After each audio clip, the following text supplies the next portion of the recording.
Hello guys, welcome to reforming commerce. आज हम पढ़ेंगे मैक्रो इकोनॉमिक्स के बहुत इंपॉर्टेंट चैप्टर के बारे में, that is foreign exchange rate. आइए शुरू करते हैं दो इंपॉर्टेंट टर्म्स से, that is foreign exchange and foreign exchange rate. Foreign exchange in simple terms refers to the foreign currency. Foreign exchange का मतलब ही क्या है? Foreign currencies. तो फॉरेन एक्सचेंज रेट क्या है? Foreign exchange rate is the rate at which one currency will be exchanged for the another in foreign exchange। कहने का मतलब कि एक करेंसी कितनी दूसरी करेंसी में एक्सचेंज होगी। फॉर एग्जाम्पल अगर मैं कहूँ $1 इज इक्वल टू ₹70, तो कहने का मतलब क्या है कि $1 की वैल्यू कितनी है? ₹70 है। तो ये रेट हो गया कि वो ₹70 में एक्सचेंज होगा। It is also regarded as the value of one country's currency in terms of other currency। Foreign exchange rate हमें ये भी बताता है कि एक करेंसी की value in comparison to other currency कितनी है। जनरली टू टाइप के एक्सचेंज रेट सिस्टम इवॉल्व हुए हैं टाइम के साथ। One is fixed exchange rate system and other is flexible exchange rate system. आइए शुरू करते हैं। Fixed exchange rate system. इस सिस्टम के according exchange rate is determined by the government. Exchange rate government determine करती थी। Gold was taken as common unit between the different currencies. कहने का मतलब कि उस टाइम पे जिस कंट्री के पास जितना गोल्ड होता था ना, उस गोल्ड के अकॉर्डिंग करेंसीज की वैल्यू सेट की जाती थी और उसके बाद देखा जाता था कि इस कंट्री की करेंसी की वैल्यू गोल्ड के अकॉर्डिंग ज्यादा आई है, फिर उस वैल्यू पे उसको एक्सचेंज किया जाता है। एंड करेंसीज में एडजस्टमेंट अलाउड होती थी only if IMF allowed. IMF होता है international monetary fund. Flexible exchange rate system. It replaced fixed exchange rate system in 1977। ये सिस्टम जब आया उसने फिक्स्ड एक्सचेंज रेट को रिप्लेस कर दिया। ये क्या कहता है? Exchange rate is determined by the supply and demand forces in the foreign exchange market.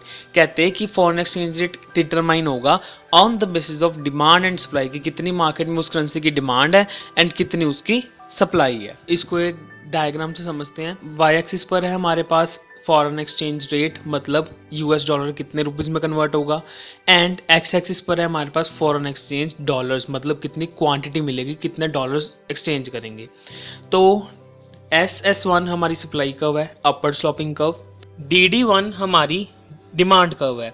तो अब हुआ क्या है कि इक्विलिब्रियम एस्टैब्लिश हुआ है एट पॉइंट E, जहां पर डिमांड और सप्लाई फॉरेन करेंसी की इक्वल है, and foreign exchange rate determine हुआ है एट पॉइंट P पर।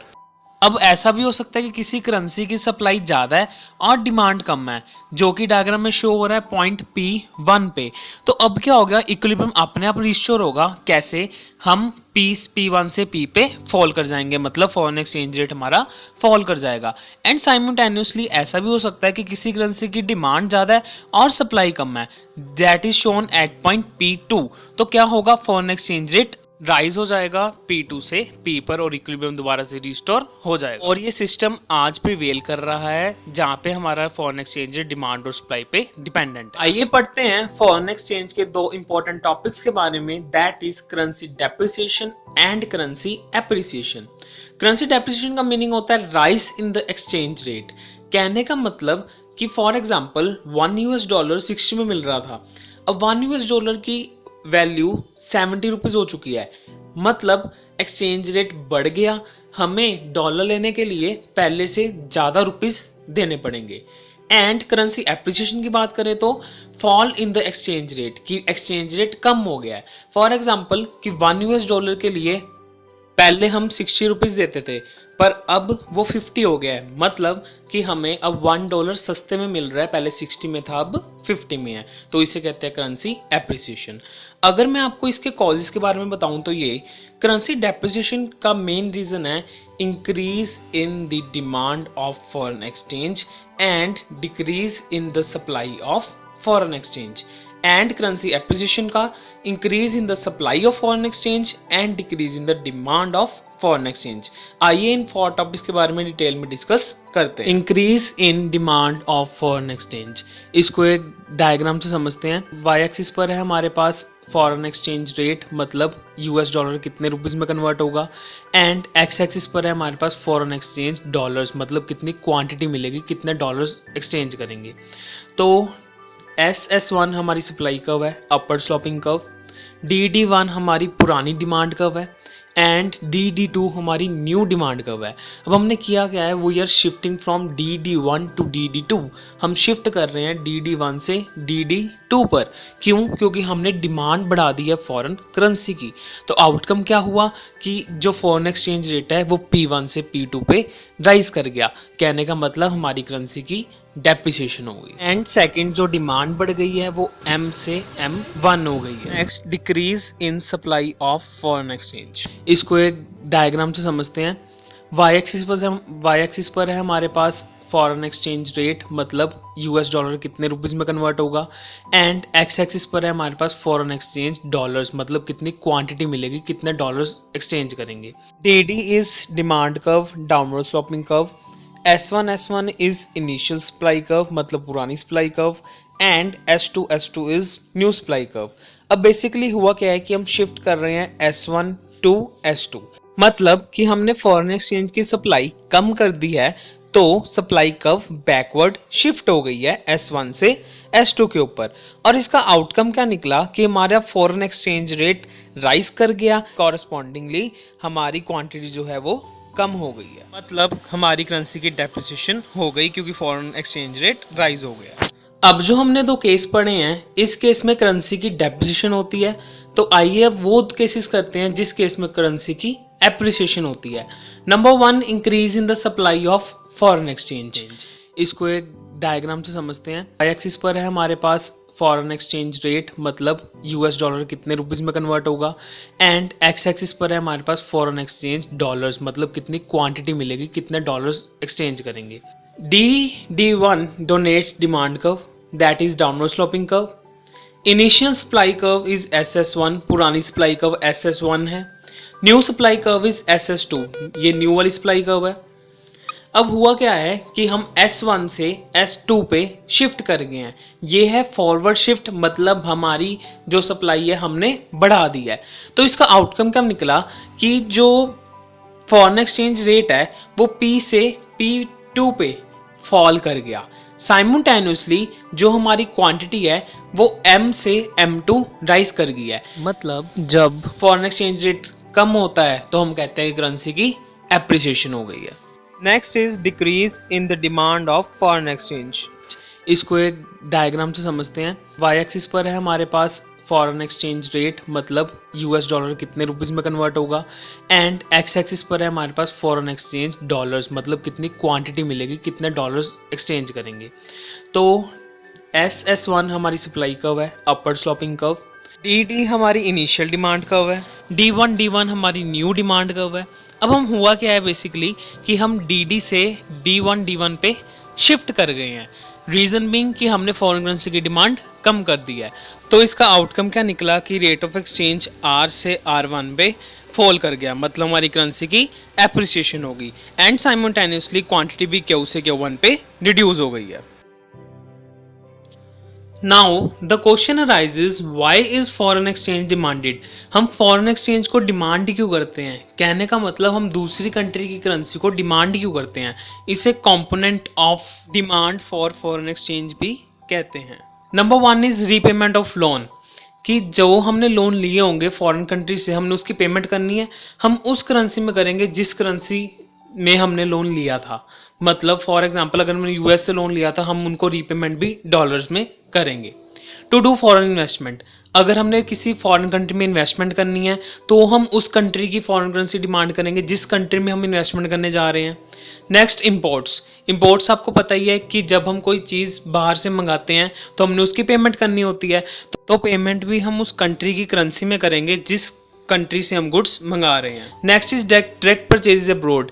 आजकल टूरिज्म इंडस्ट्रीज बहुत हाइक पे है, तो हम अगर किसी भी कंट्री में विजिट करने जाते हैं तो उस कंट्री में हम कुछ परचेज करेंगे तो पेमेंट भी करेंगे उस कंट्री की करेंसी से। Last is payment of income. Payment of income मतलब कि मेनली जनरली 4 टाइप की इनकम होती हैं, जैसे कि rent, interest, profit and wages. और अगर हम इनको अब्रॉड पे करें तो हम फॉरेन एक्सचेंज की डिमांड करेंगे। फॉर एग्जांपल अगर इंडियन कंपनीज में फॉरेनर्स काम कर रहे हैं और फॉरेन कंट्रीज में काम कर रहे हैं तो हम उनको पेमेंट उन करेंसी में देंगे। Next is sources of supply of foreign exchange, जिसे हम component of supply of foreign exchange भी कहते हैं। तो आइए शुरू करते हैं। Number 1, loan from rest of the world. जैसे हम करेंसी की डिमांड करते हैं, जैसे हमने पीछे पढ़ के आए, उस हिसाब से हमारी इंडियन करेंसी की भी लोग डिमांड करते हैं जो फॉरेन में रहते हैं। तो फर्स्ट पॉइंट के according loan from rest of the world, जिसे हम बोरिंग्स भी कहते हैं, उसके अकॉर्डिंग हमने किसी कंट्री से लोन लेना है, तो जिस कंट्री ने हमें लोन प्रोवाइड करना है वो वाली कंट्री इंडियन रुपीस में हमें लोन प्रोवाइड करेगी, मतलब कि हम अपने इंडियन रुपीस की सप्लाई कर रहे हैं। Next is investment from rest of the world. अगर हम इन्वेस्ट करते हैं तो हम उनकी करेंसी की डिमांड करते हैं, अगर वो इंडिया में इन्वेस्ट करने चाहेंगे तो वो इंडियन रुपीस की डिमांड करेंगे। अगर उन्होंने हमारे इंडिया की कंपनीज में इन्वेस्ट करना है, इंडिया में आकर इन्वेस्ट करना है, तो उन्हें हमारी करेंसी की ज़रूरत पड़ेगी। Next is export. अगर हम एक्सपोर्ट कर रहे हैं, हम पेमेंट रिसीव करेंगे, तो पेमेंट किस करेंसी में रिसीव करेंगे? हमारी इंडियन करेंसी में। तो फॉरेनर्स हमारी करेंसी की डिमांड करेंगे। Next, direct purchases by the rest of the world. अगर हम फॉरेन कंट्रीज में जाके परचेज कर रहे हैं तो फॉरेनर्स हमारी कंट्री में आके भी तो परचेज करेंगे, तो वो कौन सी करेंसी डिमांड करेंगे? इंडियन करेंसी डिमांड करेंगे, क्योंकि हमारे यहाँ पर आकर वो इंडियन करेंसी में ही पेमेंट करेंगे, मतलब हम अपनी करेंसी की सप्लाई कर रहे हैं। Next is income receipt. Demand वाले टॉपिक में मैंने पेमेंट ऑफ इनकम बताई, जैसे मैंने बताया था rent, interest, wages and profit. तो वैसे ही अगर उन्होंने हमारी कंपनीज को डिविडेंड पे करना है, इंटरेस्ट पे करना है, रेंट पे करना है, तो वो हमारी करेंसी में पे करेंगे। तो ये कंपोनेंट्स थे कि कब हम इंडियन करेंसी की सप्लाई करेंगे। अब इस चैप्टर में एक लास्ट कंसेप्ट रह गया, दैट इज मैनेज फ्लोटिंग, जिसे जानना बहुत ज़रूरी है। तो आइए शुरू करते हैं। Generally exchange rate is determined by the market forces of demand and supply. मैंने पहले भी आपको बताया कि फ्लेक्सिबल एक्सचेंज में क्या होता है और जनरली यही ऑप्ट किया जाता है। तो उस केस में सारा कुछ मार्केट की डिमांड और सप्लाई में सेट होता है। तो कई बार क्या होता है, डिमांड सप्लाई कम या ज़्यादा होने के कारण करेंसी बहुत ज़्यादा एप्रिशिएट या डेप्रिशिएट हो जाती है, तो मैनेज फ्लोटिंग करनी पड़ती है। Manage floating is a tool employed by the central bank to restore the value of the country's currency in relation to the other currency within the desired limits. तो फिर क्या करता है central bank, यानी कि हमारा RBI जो है, वो कंट्री की करेंसी को रिस्टोर करने के लिए जानबूझकर डिमांड या सप्लाई को कंट्रोल करता है। फॉर एग्जांपल इंडियन रुपीज़ की ज़्यादा सप्लाई कर एक्सेट्रा, तो ऐसे वो within the desired limits currency को कंट्रोल करने की कोशिश करता है। Central bank intervene in the foreign exchange market to influence the exchange rate in the direction they consider desirable. कहने का मतलब कि आरबीआई इंडियन रुपीस की सप्लाई बढ़ाकर या कम कर कुछ हद तक डिजायर्ड लिमिट्स के अंदर फॉरेन एक्सचेंज को कंट्रोल करता है, एंड इसको डर्टी फ्लोटिंग का नाम भी दिया जाता है। ये था हमारा आज का video. Thank you for watching.